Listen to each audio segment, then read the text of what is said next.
Yesterday, we played a soundbite for you over the weekend with Tiger Woods after he finished a big tournament out at the Ridgewood Country Club in Paramus, New Jersey.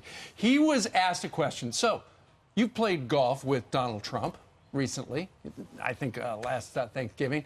Would you say that Donald Trump is a professional friend or a personal friend? And this is what he said. I think a lot of people, especially people of color, immigrants, feel threatened by him, by his policies. He's thrown himself into sports debates in terms of race with LeBron James, with Anthem. What do you say to people who might find it interesting that you have, I guess, a friendly relationship with him? Well, he's the president of the United States, and you have to respect the office. And no matter who's in the office, you may like, dislike, personality or the politics, but we all must respect the office.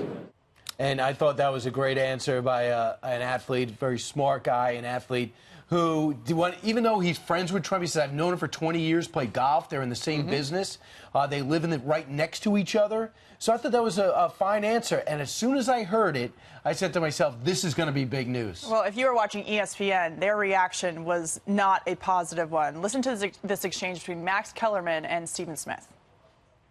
We must respect the office, therefore that confers respect to the occupant. Tiger, is that what you're saying? If that's what you're saying, that is a stupid comment. I don't even know if he believes that that's what he's saying. Well, first of all, we don't know what Tiger Woods believes. He's Camblination. He's not black. When he got arrested, he was black. Oh, so now they're questioning Tiger Woods' race because he dares to say that he respects the office of the President of the United States. Pretty unbelievable, actually. Stephen A. Smith, Max Kellerman, usually I just hear him on sports, but he's a liberal guy just going off. But Stephen A. Smith is a deep thinker. He does not have knee-jerk reaction to obvious big questions. I'm very curious what he thinks in the big picture about the president. Mr. Kellerman said, are you saying that the office therefore confers respect on it to its present temporary occupant? No. Having respect for the office means principally, in my view, is the office holder should have respect for the office.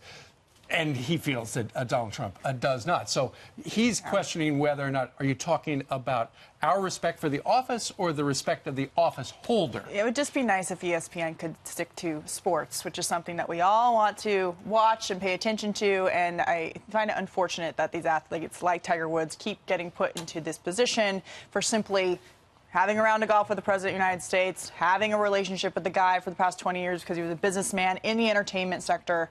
I would hope we'd have more respect for the office than that, but clearly it's a little bit difficult for the folks over there. I actually, Katie, in this respect, I don't blame the questioner because they golf together, and I think it should be a topic on the debate show because he's a golfer and it came up. I think the premise of the question was pretty loaded, though, to accuse, there are immigrants and people of color who are threatened by the president's policies. What do you have to say about that? I mean, that's a pretty front-loaded question with an answer that they want. There's one way that they want that question answered, for sure. And at the end, Tiger Woods, who was trying to get out of that questioning barrage, just said, look, I just played like 36 holes. I got to go. Yeah, I'm hungry. Leave me alone. So coming up in about an hour, please watch. Jim Brown's going to be joining us live. He got up early for us.